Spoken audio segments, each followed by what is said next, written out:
She refuses to take any accountability for what she actually did do, which was promote her alcohol brand, her hair care brand, instead of focusing on the issues. She was so rude throughout anybody who asked about it. She didn't want to talk about it. And then she just blamed Sony. Well, that wasn't the plan. Girl, you took over the marketing. Yeah, I can't think of anyone who's done anything like that. And then you do all that, you then take the edit, you get more and more control of the writing, you use your dragons to beat him down and make sure he gets it. You do all of that, and he's using your star power? He's exploiting Miss Lively's star power. Oh my God, I couldn't even believe it when I read it. Blake Lively didn't just mislead consumers. She built an entire brand on a foundation of carefully constructed lies. That's a direct quote from Brian Friedman's press statement yesterday that has Hollywood reeling and Blake's team scrambling for damage control. The bombshell allegations don't stop there. Friedman went on to detail how Blake's team allegedly scrubbed social media of any mention of the real creators behind her products. The question now isn't if her career will recover, but if her brand will survive at all. Take any accountability for what she actually did do, which was promote her alcohol brand, her hair care brand, instead of focusing on the issues. She was so rude throughout anybody who asked about it. She didn't want to talk about it. And then she just blamed Sony. Well, that wasn't the plan. Girl, you took over the marketing. Maximum Effort took over the marketing. Sony was just doing whatever you asked because you wouldn't do anything unless you kept getting your demands. And now you're going to blame them and everybody else when that failed. Actually, what's crazy is it didn't fully fail from the movie doing okay. The movie did okay, but you didn't do okay. The movie did okay. You got the backlash for what you chose to do. And that's on you. That's not Justin's fault. I fully believe this. And it's disgusting to see she's still using real victims of SH, real abuse, because he called her sexy and because a dude looked her in the eyes while inviting him in to talk to him while she's breastfeeding. Like, it's crazy the amount of stuff. You can talk about ball busting with teeth and all, and you can say all the stuff you can do. But then as you open up this environment that you declare a safe space, as soon as he says things similar to what you do, you SH'd me. And now you are trying to defend yourself. So how dare you to silence victims? It is truly, truly sickening. And I know why so many of you are so upset, because it's maddening what she's resorting to. Long before the scandal broke, Blake Lively was busy crafting something far more intricate than just a Hollywood career from the moment she stepped into the spotlight as Serena Vanderwoodson on Gossip Girl. She wasn't just playing actor, she was laying the groundwork for her own real-life empire. Blake didn't just want fame, she wanted something bigger. Something that would last long after the cameras stopped rolling. What made Blake's strategy so brilliant was how perfectly calculated. It seemed every public appearance, every red carpet walk, every interview, they all contributed to an image so pristine, it almost seemed unreal. Picture perfect hair, the dreamboat husband in Ryan Reynolds, those adorable children, and the Martha Stewart-esque domestic goddess routine she showcased online. It was celebrity branding masterclass 101, but it wasn't just about looking good. Blake was playing a much longer game. As her star power grew, she began methodically transforming her personal appeal into something marketable. Her carefully cultivated image wasn't just for magazine covers, it was an investment that would eventually pay dividends when she launched her own products. "I've been working on this for 3 years," Blake claimed in her initial launch video. For her hair care line, "These formulas are my babies. I've tested every ingredient, myself mixed batches in my kitchen, and wouldn't put my name on anything I hadn't personally created." She even went so far as to tell Vogue that she'd rejected over 60 formulations before finding the perfect blend. Her Instagram became a carefully curated exhibition of her supposed hands-on development process. One post showed her surrounded by beers and ingredients, claiming she was mixing batch number 37 in. Another, she's seen testing products on her own hair, captioning it, "No one touches these formulas but me, from concept to your bathroom shelf." During an appearance on Good Morning America, she doubled down on these claims. "I'm not just the face," she insisted. "I'm in the lab. I'm testing everything. I'm making the calls on every ingredient. This isn't just a celebrity putting their name on something. I built this from scratch." But behind those glossy social media posts and polished interviews, something very different was happening while Blake was telling her millions of followers about late nights perfecting formulas. Actual cosmetic chemists and product developers were doing the real work contractually, obligated to stay silent while she took all the credit.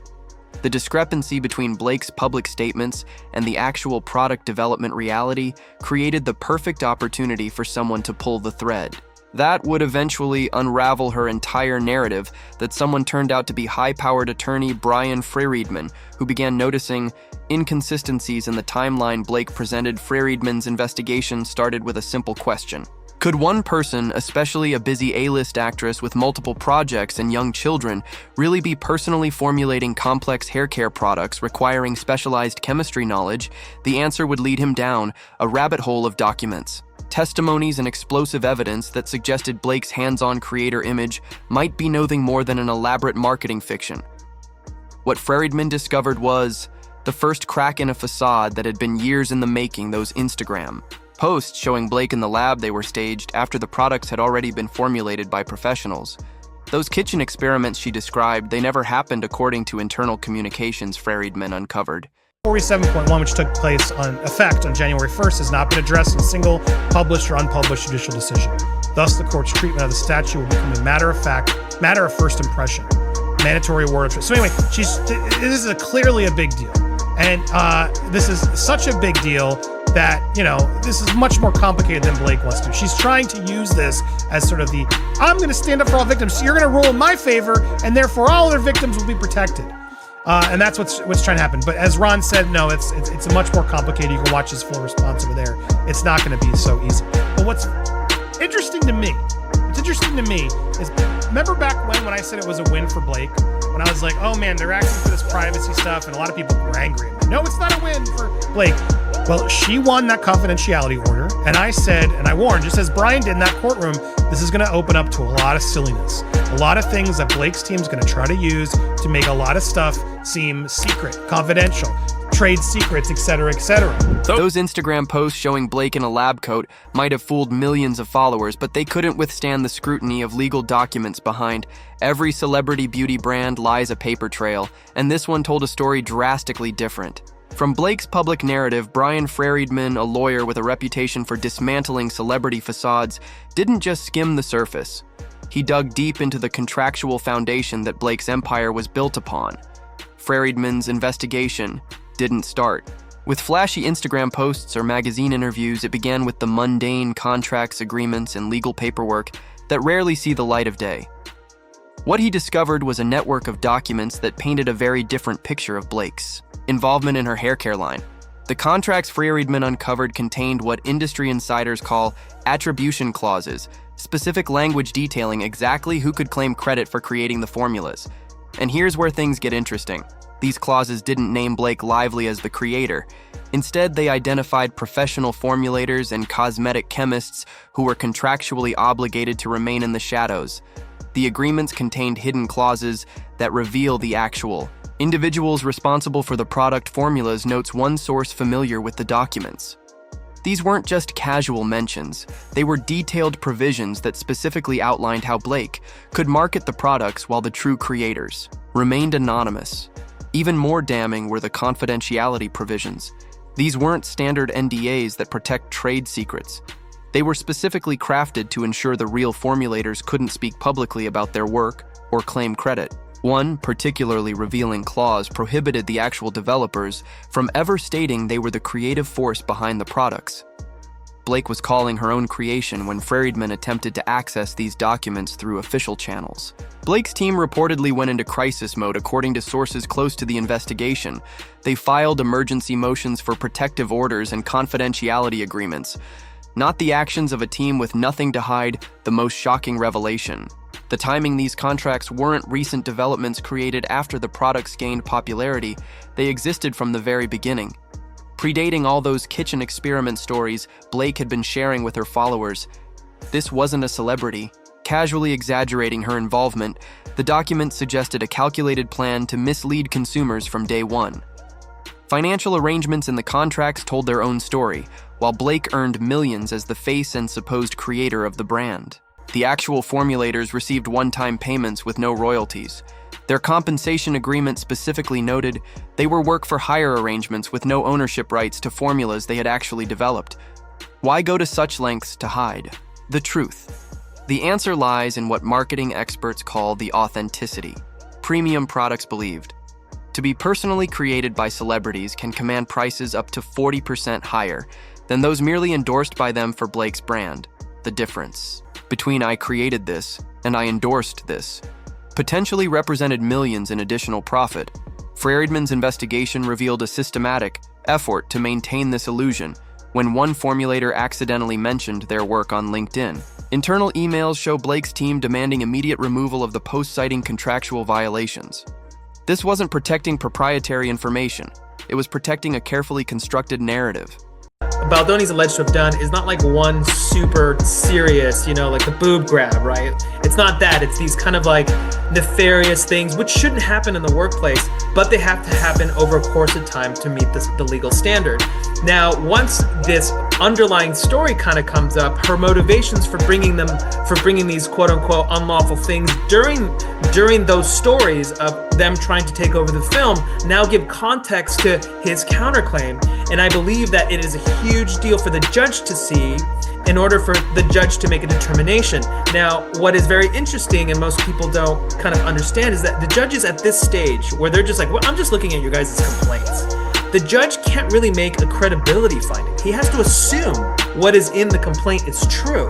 So that is why Baldoni's attorneys are like, this doesn't have a shot because of how detailed the complaint by Baldoni is. The judge cannot make an opposite finding because he has to, or she has to make an assumption that everything in that very well detailed complaint is true, and it just can't happen for Lively the way she wants to. Now, they also say here, because we got a bunch of questions to go through, but again, I want to reiterate, this section 47.1 has not been addressed in a single published or unpublished judicial decision. How do you think that's going to affect this court and this judge? What should we expect here? Could this be the first sort of decision on it? A New York judge will not be deciding for the first time something serious like that. I think there's a possibility that the judge will punt it to the Supreme Court of California for them to make a decision on how to rule on the underlying facts. So let me say it another way. He may punt it going, what do the words mean in this statute? For me, as a judge in New York, with the Supreme Court of California's guidance to analyze these facts. Or what's going to happen is the judge will make a determination doing his best, and that the appellate court, if it gets to that point, in New York, will punt it to the Supreme Court going, hey, did we get it right? And that can delay things for at least 2-3 years. Wow, it's interesting. That long. Oh yeah, for sure. I mean, there's no exigent circumstance, right? Like, there's no like national security. No one's freedom is being denied. It's a so civil they can matter. just stretch so this on possible. for years. Yeah, it's very common where another state is interpreting a sister state's law, where that state goes like, we don't want to get it wrong. You guys tell us what to do. It's very common. Okay, another question here based on this 47.1 on here. It by its plain language does not apply to the defamatory statements made on her behalf by her co-conspirators and agents, the Sloan parties and Reynolds. So does that mean that even if Blake's statements are protected, everyone else is still liable? Yeah. Especially considering the defamatory statements coming from Ryan Reynolds, calling him a sexual predator? Yeah, it's a very good legal distinction. This is very good lawyering by Baldoni's folks in that they're going, listen, even if Lively, let's suppose, we don't think so, but you're arguing that what Lively is saying in her papers is true. What we say Lively is saying in our complaint is true and protected. Well, we have other people involved. We have Ryan Reynolds, and he's not protected by 47.1. So in the worst case scenario, Judge, he's still in for his conduct that is unlawful, and he's not protected under 47.1. It's very good lawyering. Behind the pristine filters and carefully composed shots, on Instagram lay what might be Brian Friedman's most damning evidence yet. While Blake's team was busy sending cease and desist letters to formulators who dared mention their work on LinkedIn, her Instagram told an entirely different story, one that Friedman was about to tear apart post by post. Scrolling through Blake's Instagram feed revealed dozens of seemingly innocent behind-the-scenes photos. Blake in her kitchen with mixing bowls. Blake examining ingredients with intense concentration. Blake scribbling notes about her formulas. These weren't random snapshots. They were masterfully staged scenes creating an illusion of hands-on involvement that simply didn't match the reality. Uncovered in those confidential contracts, what makes these posts particularly troubling is their timing.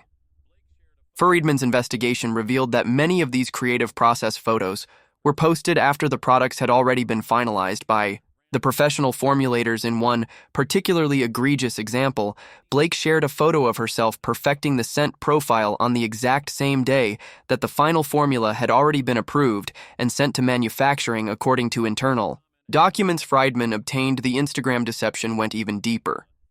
Friedman discovered a systematic effort to scrub any trace of the real creators from Blake's digital presence. His team analyzed thousands of comments across her posts and found something striking. Any comment asking about the actual developers mysteriously disappeared within hours, not just once or twice, but in a consistent pattern that suggested an active monitoring system. The timestamps don't lie. A source close to Friedman's investigation revealed we tracked deleted comments, edited captions, and suspiciously timed posts. This wasn't casual social media management. It was a coordinated campaign to maintain a specific narrative about who created these products. The investigation uncovered that Blake's team allegedly employed a digital cleanup crew specifically tasked with monitoring social media for any mentions of ethereal creators. When one fan commented, "Isn't this formula actually created by Redacted?" the comment vanished. Within 37 minutes, when another follower asked about the professional chemist behind the brand, their comment was deleted and their account blocked from following Blake. What's particularly disturbing is how calculated this approach appears to have been. According to Friedman's findings, Blake's team maintained a list of prohibited terms that would trigger immediate comment removal, including the names of the actual formulators and phrases like real creator or actual chemist. The gap between public image and private reality grew more glaring with each post Friedman analyzed, while Blake presented herself as a passionate creator, toiling away to perfect her formulas. The contracts told a different story, one where professional developers did the actual work, while being contractually barred from taking any credit. This wasn't just about maintaining a celebrity image. It was potentially about inflating product value. Consumers who believed they were buying something personally created by Blake Lively were willing to pay premium prices. The difference between created by Blake and endorsed by Blake represented millions in potential profit, perhaps. Most telling was how Blake's team responded when directly questioned. When one beauty journalist privately messaged, asking to interview the development team, Blake's publicist replied that Blake is the development team, a statement that directly contradicted the legal documents Friedman had uncovered, naming the actual formulators.